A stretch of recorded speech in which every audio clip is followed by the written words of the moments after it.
전 세계 코로나19 누적 사망자가 180만 명을 돌파했습니다. 미국의 코로나19 백신 접종 속도가 원래 목표치에 한참 못 미치는 것으로 나타났습니다. 두 번째 변종 코로나 바이러스 감염 사례가 확인된 남부 캘리포니아에서도 해당 감염자가 여행한 이력이 없어 지역사회 전파 진행 가능성이 우려되고 있습니다. 뉴욕시 맨하튼의 펜스테이션역이 확정 및 리모델링 프로젝트가 완공되면서 새롭게 태어났습니다.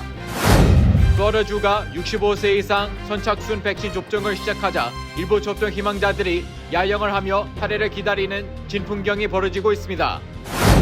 한인 유권자 단체가 대북 전단 금지법 바로 알리기를 목표로 연방의회에 서한 보내기 운동을 전개하고 있습니다.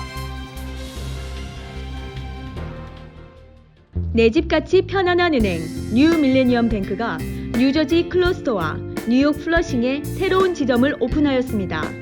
클로스터 570 피어먼트 로드와 플러싱 141 노던 블러바드에 위치한 새 지점에서 모든 금융 업무와 혼무 기지 상담도 함께 해드립니다. Member of FDIC and Equal Housing Lender.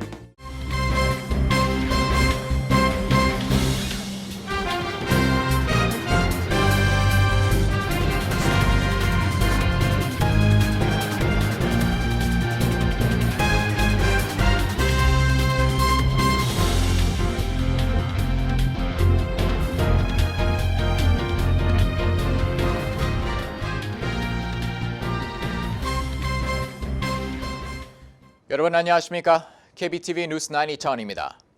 올 한 해 325일 동안 전 세계에서 코로나19로 숨진 사람이 180만 명이 넘는 것으로 집계됐습니다.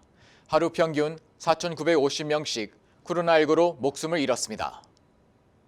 로이터 통신 보도에 따르면 오늘 오전 10시 기준 세계 누적 사망자 수는 180만 7,400명으로 집계됐습니다.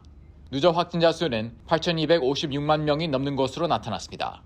또 어제 하루 동안 모두 75만 6,435명이 코로나19 감염이 확인되었다고 오늘 존스 홉킨스 대학이 발표했습니다.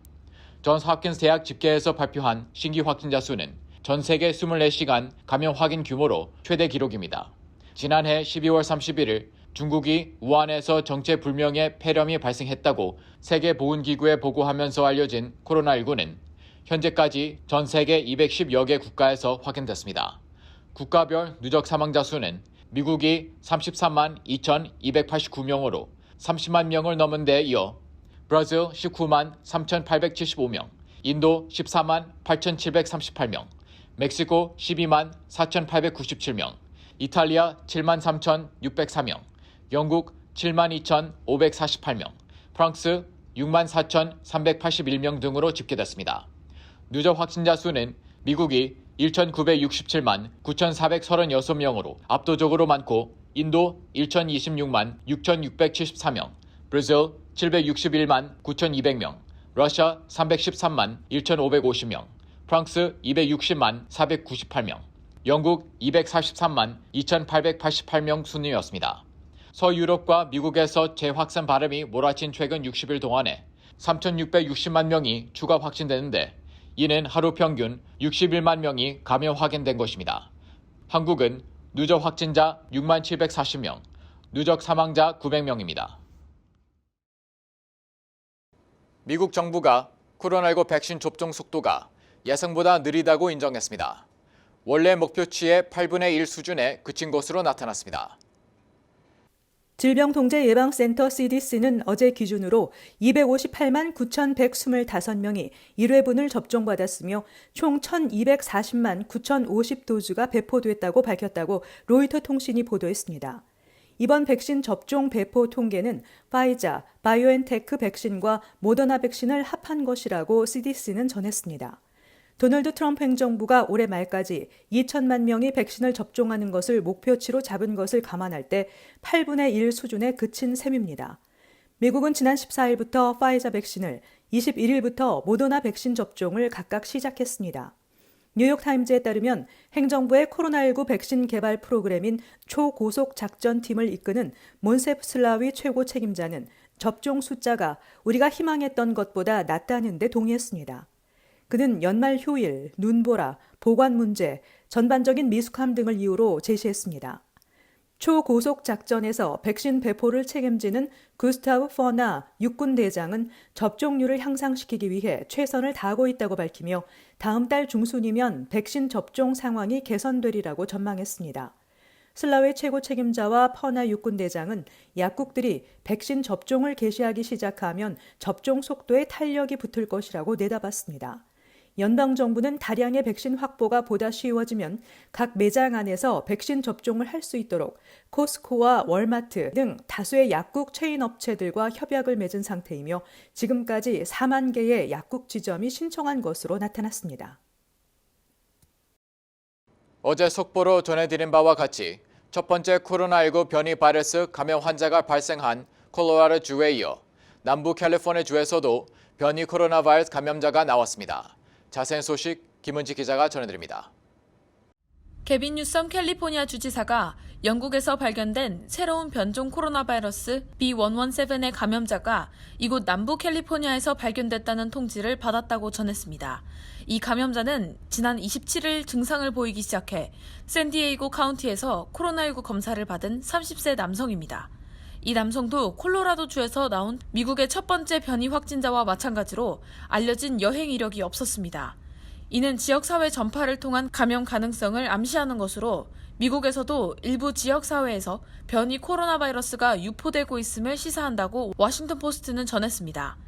콜로라도주에서는 또 다른 한 명이 변이 바이러스 감염자로 의심돼 확인 중인데 이 감염 의심자는 전날 변이 감염자로 확인된 20대 남성과 마찬가지로 주 방위군 소속으로 지난 23일부터 콜로라도주 엘버티 카운티의 요양시설에서 일해왔습니다. 한편 이 두 사람 모두 여행 이력이 없어 지역사회를 통한 감염 가능성이 높은 것으로 여겨지고 있습니다. 지난 9월 영국에서 시작된 것으로 알려진 변종 코로나 바이러스는 지금까지 영국을 포함해 19개 국가에서 발견됐으며 기존의 바이러스보다 약 70% 전염성이 더 강한 것으로 과학자들은 판단하고 있습니다. 다만 감염 증세가 더 심각하거나 치명률이 높지는 않고 개발된 백신의 효능도 달라지지 않으며 기존 코로나 바이러스에 감염됐던 사람이 변종 바이러스에 재감염되지도 않는 것으로 알려졌습니다. KBTV 뉴스 김은지입니다. 미국에서 가장 붐비는 뉴욕시 펜스테이션역이 확장 공사를 통해 새롭게 태어났습니다. 뉴욕권 방송 등의 보도에 따르면 북미 지역에서 가장 많은 승객이 이용하는 뉴욕 맨하탄의 펜스테이션역 확장 공사가 오늘 완공됐습니다.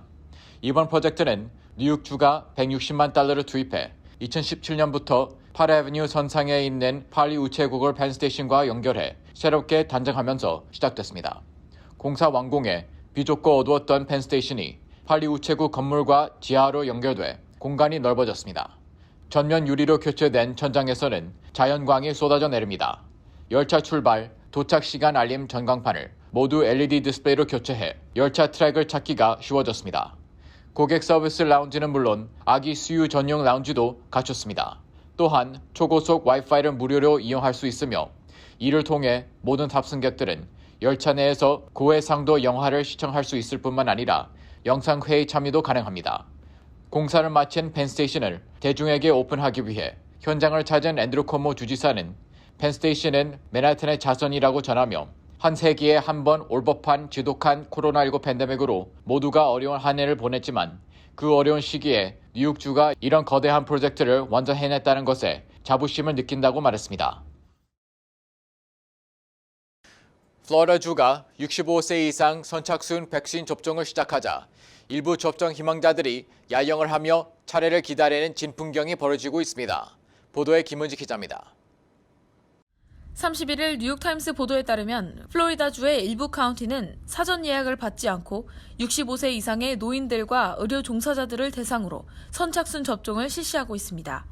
이에 따라 일부 주민들은 예방접종 장소 근처 잔디밭에 의자를 펴고 앉아 밤샘을 하며 차례를 기다리고 있습니다. 대부분의 접종 장소에서는 최고 9시간이나 차례를 기다리는 긴 행렬이 이어지고 있습니다. 연방정부가 카운티에 배정한 백신 공급량이 수요를 따르지 못하고 있기 때문입니다. 이와 관련 뉴욕타임스는 도널드 트럼프 대통령이 각 주별로 백신 투여의 계획을 수립하도록 미루는 바람에 일관된 연방 지침이 없는 것이 문제라고 지적했습니다. 플로리다주의 경우 노인 우선 접종에 초점을 맞추고 각 카운티가 자체적으로 백신 투여 방법을 결정하도록 했기 때문에 소동이 일고 있는 것입니다. 오렌지 카운티에서는 예방접종 예약을 받는 온라인 포털을 구축했는데 24시간 동안 3만 건의 예약 전화가 쏟아지는 바람에 온라인 포털을 폐쇄했습니다. 팜비치 카운티에서는 65세 이상의 노인들에게 예약 전용 핫라인에 전화해 예약을 하고 백신을 맞도록 했습니다. 그러나 핫라인은 예약자가 밀리는 바람에 불통 사태가 속출해 주민들이 분통을 터뜨리고 있습니다. KBTV 뉴스 김은지입니다. 한인 유권자 단체가 대북 전단 금지법 바로 알리기를 목표로 연방의회에 서한 보내기 운동을 전개하고 있습니다. 대북 전단 금지법이 표현의 자유 침해이자 인권 탄압이라는 일부 부정적 시각을 바꿔야 한다는 취지입니다. 한인단체 미주민주참여포럼과 회원들은 최근 연방의원과 국무부, 주요 싱크탱크의 한반도 전문가에게 대북 전단 금지법은 남북이 분단된 특수한 상황에서 평화를 위한 불가피한 조치라는 내용의 서한을 보내고 있습니다. 미주민주참여포럼 최광철 대표는 일부 연방의원들이 대북 전단의 실효성을 정확히 알지 못하고 한반도의 특수한 상황을 제대로 이해하지 못하는 측면이 있어 서한 보내기 운동을 시작했다고 설명했습니다. 서한은 현재 상원 외교위 간사인 밥 메넨데스 의원과 코리 부커 의원 등 5명의 상원 의원에게 전달됐습니다. 하원의 경우 낸시 펠로시 하원의장을 비롯해 차기 외교위원장에 내정된 그레고리 믹스, 아테소 위원장인 아미베라 의원, 한국계 앤디 킴 의원과 메릴린 스트리글랜드 당선인, 크리스 스미스 의원 등 30여 명에게 보내졌습니다. 국무부의 한반도 라인은 물론 미국 평화연구소, 스팀슨 센터, 전략국제문제연구소, 우드로 윌슨 센터 등 10여 곳의 외교 안보 싱크탱크 내 한반도 전문가에게도 전달됐습니다. 이 서한은 대북 전단이 북한의 또 다른 도발을 야기하는 문제를 일으킨다며 접경 지역 주민은 물론 주한미군과 가족, 수도권 주민을 위험에 빠뜨릴 수 있어 표현의 자유가 허용되는 범위를 넘어선다고 지적하고 있습니다. 또 전단에 북한 주민을 오히려 분노하게 만드는 선정적이고 선동적인 내용이 담겨 있어 역효과를 낼 수 있다며 이들 전단을 서한에 첨부했습니다.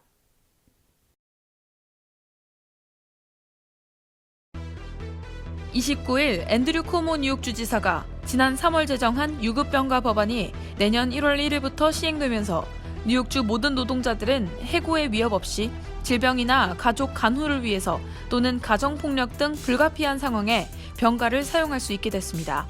이에 따르면 뉴욕주 노동자들은 근무 시간을 기준으로 병가 일수를 적립하게 됩니다. 일반적으로 30시간마다 1시간의 병가를 받게 되고 기준일은 2020년 9월 30일부터입니다. 또 의무화 병가 일수는 회사 규모에 따라 차등적으로 시행됩니다. 이에 따라 직원 100인 이상 사업장은 연간 7일의 유급병가, 직원이 5명에서 99명 이하인 사업장은 연간 5일의 유급병가, 순수익 100만 달러 이상의 4인 이하의 사업장도 5일의 유급병가, 순수익 100만 달러 미만 4인 이하 사업장은 5일의 무급병가를 제공해야 합니다. 노스 햄스테드 타운은 최근 현재 $240인 연간 주차권 비용을 오는 2025년까지 매년 $75씩 단계적으로 인상해 현행의 3배에 달하는 $700까지 인상하는 방안을 최근 타운 이사회에서 통과시켰습니다. 이번 통과된 인상안에는 연간 주차권을 비롯해 현재 $20인 월간 주차권도 오는 2022년까지 매년 $20씩 인상하고 $1인 1일 주차권도 내년에 $3로 인상하는 내용이 포함됐습니다. 현재 롱아일랜드 레일로드 포트 워싱턴 노선의 인근역인 매나셋과 그레인넥의 연간 주차권 비용은 각각 $700, $785로 알려졌습니다. 뉴욕 한인회에서 진행하는 이번 코로나19 사진 콘테스트는 코로나19가 남긴 변화된 일상, 코로나19 극복을 위한 응원, 코로나19와 함께한 일상의 감동의 순간 중 원하는 주제를 선택해 지원하면 됩니다. 응모 기간은 1월 8일 금요일 오후 4시까지이며 1인당 최대 5작품까지 지원할 수 있습니다. 이번 콘테스트는 한인 동포 누구나 지원할 수 있으며 수상자는 제61주년 뉴욕 한인의 밤 및 118주년 미주 한인의 날 행사에서 발표 소개됩니다. 시상 내역은 첫 번째로 가장 따뜻한 사진, 또 가장 영감을 준 사진, 가장 재밌는 사진, 가장 인기가 많은 사진으로 구분해 시상되며 부분별 수상자 1명씩에게는 $250의 아마존 상품권이 지급됩니다. 당선자 4명에 총 $1,000가 수여되는 이번 사진 콘테스트는 중복 수상이 불가하며 응모는 뉴욕 한인의 이메일 gala@nykorean.org 또는 뉴욕 한인의 휴대전화 카톡으로 지원자 연락처와 사진에 대한 간단한 설명을 적어 접수하면 됩니다. 미국 정부에서 갓난아기에게 최소 6개월 동안 모유만 먹이고 2세 미만 때는 절대로 설탕을 주지 말라는 권고가 나왔습니다. 30일 ABC 뉴스는 미국 농무부와 보건복지부가 이 같은 내용을 담은 새 식생활 가이드라인을 처음으로 마련했다고 보도하면서 6개월 미만의 신생아는 모유만 주고 모유를 구할 수 없다면 철분 강화 분유를 먹여야 한다고 전했습니다. 또 2세 미만의 아이에게는 설탕, 케이크, 아이스크림 등 설탕이 첨가된 음식을 줘서는 안 되며 2세 이후라도 설탕량을 하루 칼로리의 10% 이하로 제한하라고 조언했습니다. 또 임신한 여성과 모유 수유하는 여성이 일주일에 8에서 12온스의 해산물을 먹으면 아이의 두뇌 발달에 좋은 것으로 알려졌습니다.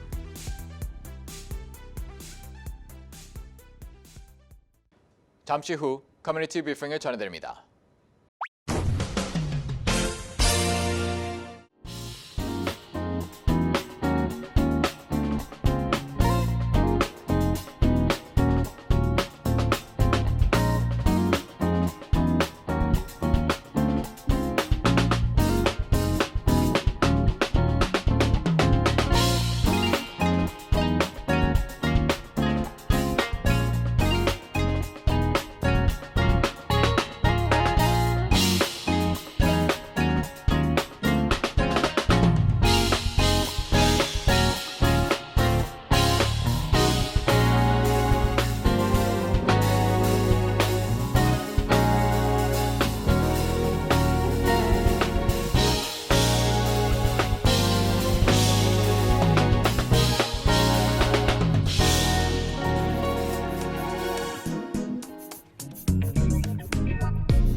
이어서 환율과 증시 전해드립니다.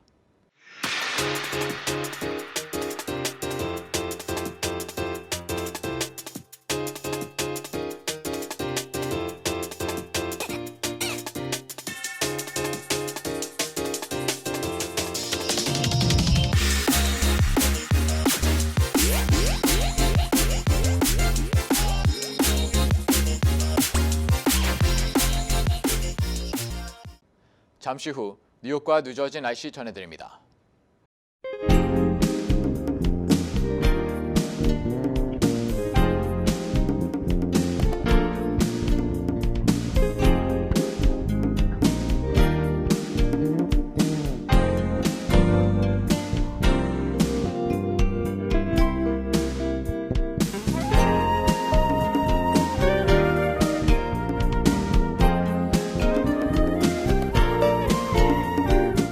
이제 내일이면 미국도 새해를 맞이합니다.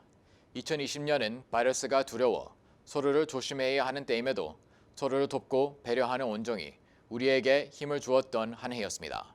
우리에게서 가장 먼 시간은 방금 지나간 1초라고 합니다. 아팠던 기억은 모두 2020년과 함께 멀리 흘려보내시기 바랍니다. 2020년 마지막 날인 오늘도 KBTV 뉴스9을 시청해주신 여러분 고맙습니다. 편안한 밤 보내시고 활기찬 새해 맞이하시기 바랍니다.